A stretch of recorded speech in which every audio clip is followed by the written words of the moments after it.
Arman Tsarukyan will not be ready for Beneil Dariush. In my opinion, Beneil is the better fighter, and he also has more experience in the cage. Don't get me wrong, Arman is a really, really good guy, but he's young, hungry, and has ways to go before he fights at the highest level. I also think he's a little overhyped. I do a full breakdown and predictions of this fight. I also talk about the other fights on this card. And then we also have Ryan Garcia versus Oscar Duarte. Let's get right into the show. Hey guys, welcome to the False Line Podcast here with episode 181. This is your host, Alvaro.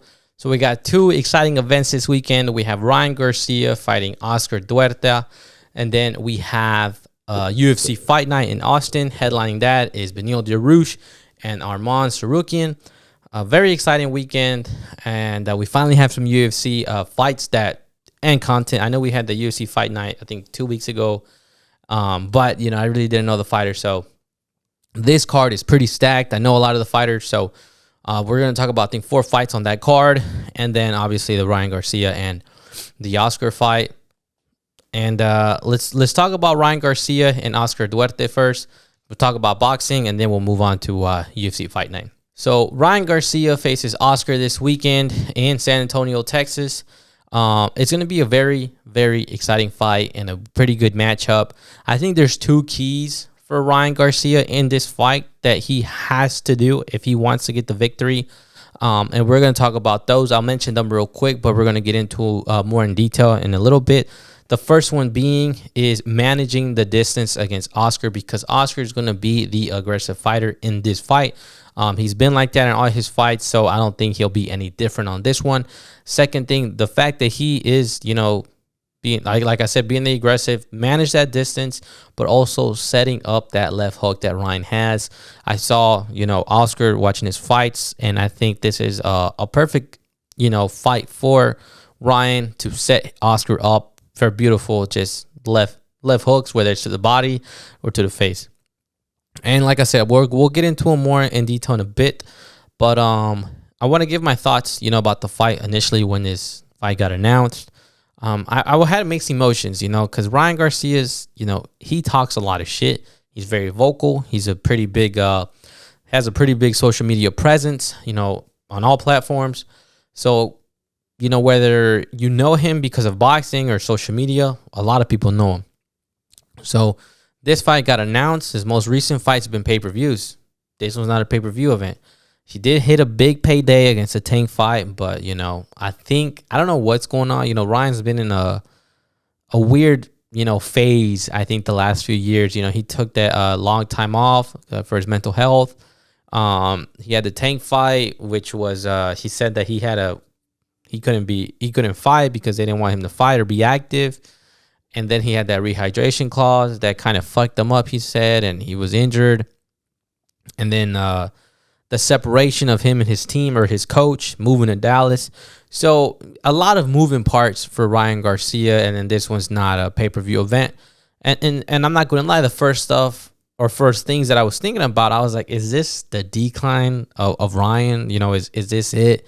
He just got a payday, and it's just like, man, fuck all this or whatever. Or maybe he's just struggling. And like he said, it seems like he's just kind of struggling, and there's a lot going on, and now that he's moved and has his team, it seems like he's more centered, focused, and he seems like he's good, right? But we don't know behind the scenes. So those are my initial first thoughts. But after the last few days that I've been working on getting this episode ready, Ryan seems ready. He seems like he's in the right headspace to make a fight. And I understand why this one wasn't pay-per-view. And he understands why it shouldn't be pay-per-view. And he says that not all his fights are going to be pay-per-view. And that's fine. And that is fine. So kudos to him for acknowledging that. And, it's just good that he's aware. So he has his opponent, Oscar Duarte. So a lot of people, like me, maybe I'm a casual, I don't fucking know. But I don't know who this guy is. I'm like, who is this guy? Is he good? Is he just a punching bag? Because Ryan Garcia has had some very questionable opponents. So it's kind of like, but watching his fights, watching his highlights, like I mentioned earlier, Oscar is the aggressive fighter, and he's going to walk you down. And I see him doing that with Ryan Garcia with no question. He's very effective. I don't think he's that strong. I know he has 21 knockouts, but I don't think his power is as scary, or is like going to be scary towards Ryan, because Ryan has handled some pretty powerful punches. For main example, Tank Davis. So I don't think that'll be an issue for Ryan. And I think for Oscar, like, he has to make, and he will, make it a rough fight and take this fight to distance. I see, like, let's talk about these keys for Ryan. The first one is managing the distance. Oscar, like I mentioned, is the aggressive fighter. He's going to be walking you down, and just going to be constantly looking to exchange with you. Now, I don't think Ryan is as good in the clinch or in close space with you, to just exchange. And all we've seen, and which Ryan's really good at, is hitting you from distance, and catching you with that left hook.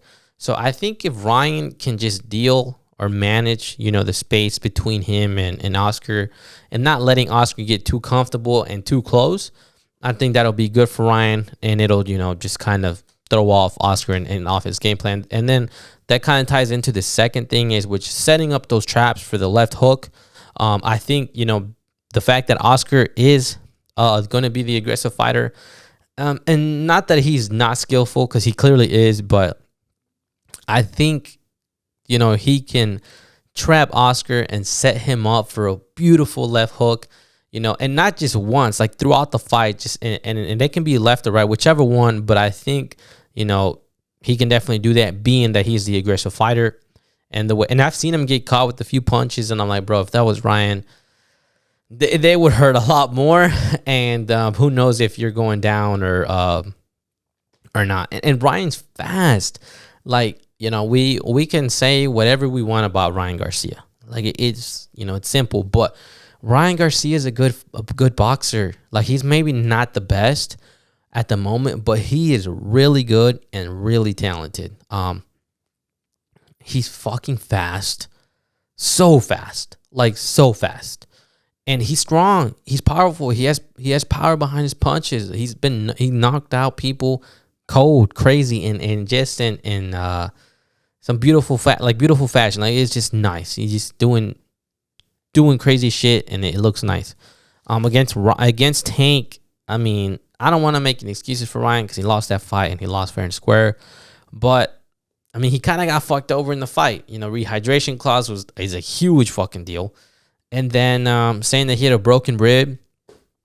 And then it just seems like the way his team did him after the fight, it seems like he didn't have the best people around him. So I just think he couldn't perform at his best.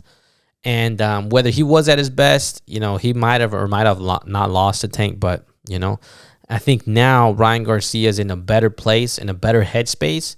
And he has good. And I mean, this is going to be his first fight with his new coaching team or boxing team, whatever you want to call it. So it's a very exciting fight for Ryan Garcia. Ryan Garcia has been, I don't want to say like weird transition lately, but the last few years, he has this crazy stardom, knocking people out like crazy. And then I forgot. I think he changes coaches. He takes a mental break, for about like a year. It felt like a year. I could be wrong, but he took a mental break. And then he comes back, fights Tank. And he fights Tank like off that long break, which is pretty fucking crazy. And then there's a rehydration clause. They told him he couldn't fight for 10 months or something along those lines. So, I mean, there was just a lot of moving parts, and it didn't really seem to suit Ryan, like, in a good way. I think they affected him negatively. He said he wasn't just around the best people. He said he was drinking. So, I mean, and then he moved to Dallas. So I think now I would think Ryan's in a more centered place, and he's in a better headspace. He has good coaches. He's training with, the same gym where Earl Spence is from, and we know who Earl Spence is, and he performs real nice. And I know he had a tough defeat, but you know, for the most part, like he performs and he does real good. So I have high expectations for Ryan in this fight, and I want him to do good, and I want him to show us like, hey, I'm back, like, and I'm better, more dangerous, blah blah blah, you know. And I mean, he talks crazy, man. He talks crazy on social media, and there's a lot. Like, I gave Shakur Stevenson a lot of shit right now for talking that shit and then just underperforming. So Ryan Garcia talking that shit, and I expect him to perform. And as much as we hate Ryan, Ryan doesn't back down from a fight, and Ryan will go in there and scrap with you. He's never gave us a boring fight, and I will, you know, say that about Ryan. He's never did that. He's always delivered, which is something that we have to respect. And I think he'll deliver, and it would be really, really impressive to get a knockout over Oscar, because, like I said, Oscar's not a slouch.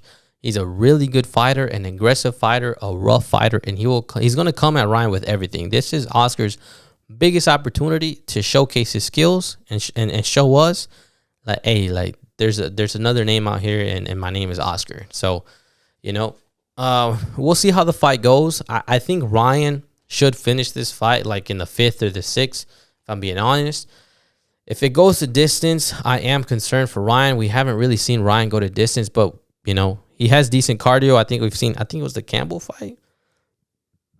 And then he had that one fight with that one guy who shouldn't have, that went to distance, actually, yeah.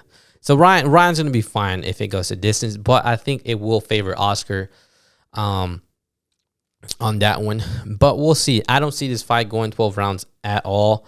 I really do think Ryan Garcia will get it finished like in the 6th without question. He's going to set up a nice, beautiful left hook, and I don't know if the guy will go falling right after the left hook, but I think the left hook will initiate the end of the fight. So that's Ryan Garcia. Hopefully he does good. And hopefully he's back. I want to see him active. He's a very exciting fighter and very fun to watch. You know, in and out the ring, I'll say that for sure. All right, so let's move on to UFC Fight Night. We have Beneil Dariush versus Arman Tsarukyan. And I fucking studied his name. I don't get shit on, but I'm pretty sure I still will. And then we have co-main, we have Jalin Turner, who took this fight on the late notice, versus Bobby Green, which Bobby Green's a wild boy, and he's even more wild after the drama that happened today. And then we have Rob Font versus Deiveson Figueiredo. That's why I'm wearing his shirt. And then we have, who's the other one? Sean Brady versus Kelvin Gastelum. And then there's 2 other fights on the main card, which I'm not going to speak of because I'm not too familiar with the fighters. So we'll start with Sean Brady and Kelvin Gastelum. So Kevin, I know about both of these guys. I feel like Sean Brady either moved up a weight class, because I think he fought Beneil Muhammad, and I could be wrong, but I don't really know, and I'm not too familiar with these fighters, so I know the hate's coming if it is. But I think the matchup itself is going to be like, it's really, really good. I just know Kelvin because of his fights he's had. He's been in some crazy fights, especially with, and the one I'm really talking about is the one with Izzy. That fight was insane. The dude has a chin on him. The dude has crazy endurance, and he will scrap with you no matter what. So that's a very exciting fight. I'm not going to really give a full prediction of it, but I will say that it's exciting. I do think Kelvin wins this fight. Kelvin wants to make a comeback. He wants to be back on the map. He wants to be fighting the best at the highest level. So he wants to perform. And then we have Sean Brady, who, like I said, I want to say he lost to Beneil. Let me double check though. All right, so he did fight Beneil and got knocked the fuck out. So Kelvin is actually moving down a weight class. That's on me. So that's interesting. Very interesting. He's kind of big I thought he was a pretty big dude already. So the fact that he's moving down is really surprising to me. But I mean, if that's what he wants to do and his team decides, like, good for him. We'll see how the let me just check something here. We'll see how I guess we'll see how that weight cut is for him, and how he feels at the fight. But like I said, the matchup should be pretty good. It'll be an exciting fight. So I expect a war between these guys, but I do expect Kelvin to win. Now let's move on to Rob Font versus Deiveson Figueiredo. So this fight is Davidson's first fight in the bantamweight division.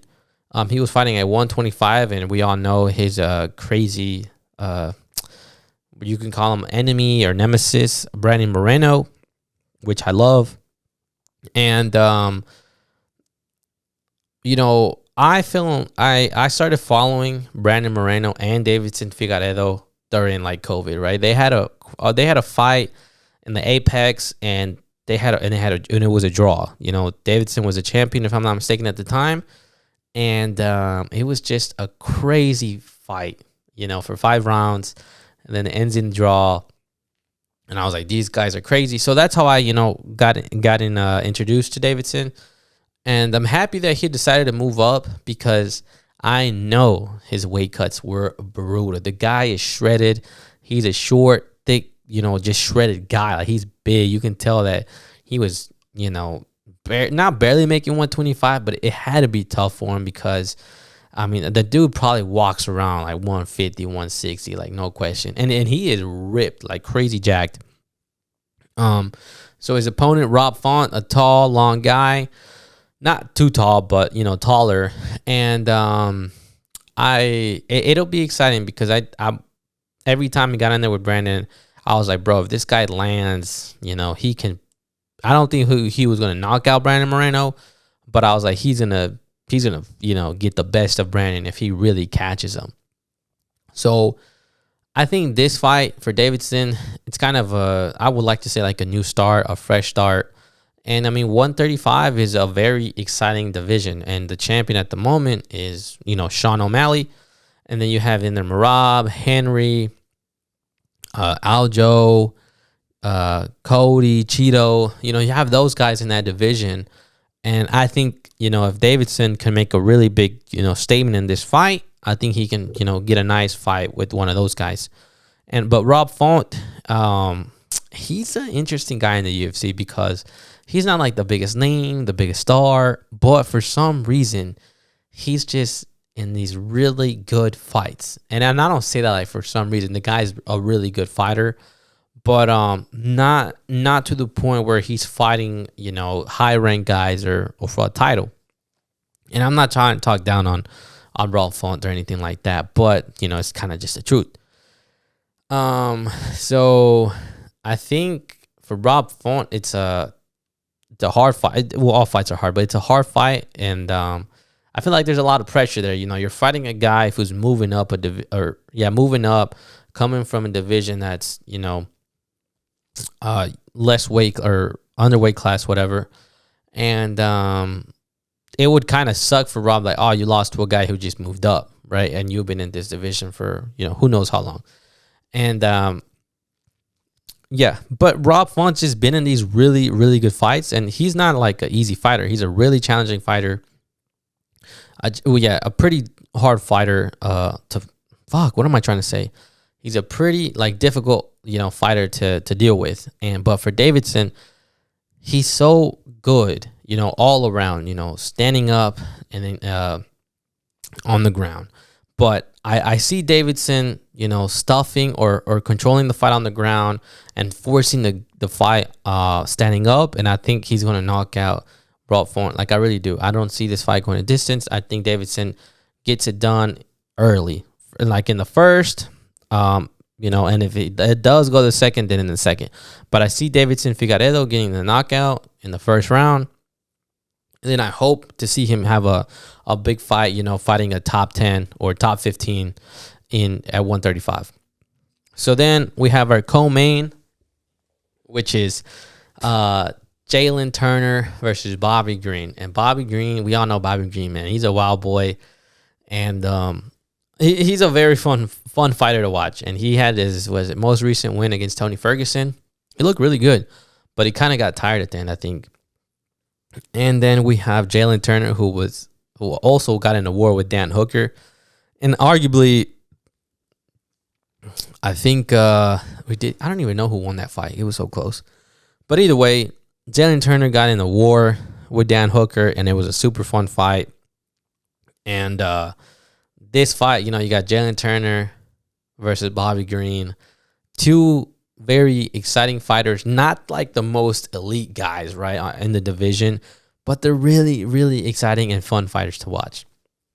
I want to give a quick backstory of Bobby Green because he posted this today on his socials.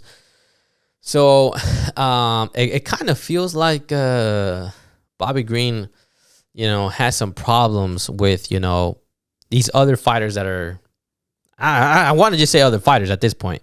But apparently like him and Arman Tsarukyan's team got into it, or who knows what. He said some people ran up on him, and then he pulled over with some people and ran up on him. Then he tried to act, and he said he tried to act. Arman tried to act all tough when security was around.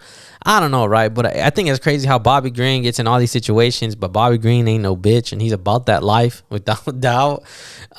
So it's just fun to see, and I just like that Bobby Green kind of just doesn't take shit from nobody. And doesn't matter who he is, or do matter who it is that he's dealing with, but he'll fucking he'll say what he needs to say, or he'll do what he got to do. Like he said, I mean, if he really ran up on them after they ran up on him, it's pretty crazy and pretty funny. So interesting character, no question. Let's talk about the fight. So this fight, I see this fight going a distance. I do. These guys are going to be very patient, and it's going to be a technical fight. And I don't see this fight going on the ground at all. So they're just going to be scrapping and throwing leg kicks. So it's going to be very exciting. I'm not going to give a solid prediction. I would say that I want Bobby Green to win, but Jalin Turner has been fighting really nice, previously on his fights, not just against Dan Hooker. And I don't know. I'm a Bobby Green fan, so I'm going to say Bobby Green by decision. So, but either way, it's going to be fucking exciting. And now we have our main event, Beneil Dariush versus Arman Tsarukyan. I don't think Arman's that good. I don't see it. I don't know why. I'm not convinced. People talk about him. They say that he's going to be the guy to beat Islam and blah, blah, blah. And I'm like, bro, he's not that good. When he got into hard fights, he lost. First win in the UFC against Islam, and then he lost to Mesut Gamrot. How do you lose to Gamrot? I mean, don't get me wrong. Gamrot's a really good guy. But how do you, if you're the guy to beat Islam, how do you lose to Gamrot? You know what I mean? And that fight was pretty close. But to be honest with you, like, I'm not even to be honest with you, but like I just don't see it, man. And I know I got like a lot of people on Twitter, on social media, they hype this guy up, man. Like he's gonna be the guy. He's gonna be the guy. We gotta talk about Arman. And don't get me wrong, Arman, I'm sure he's a great fighter. He's really good. He's a high level fighter. He's in the UFC for a reason.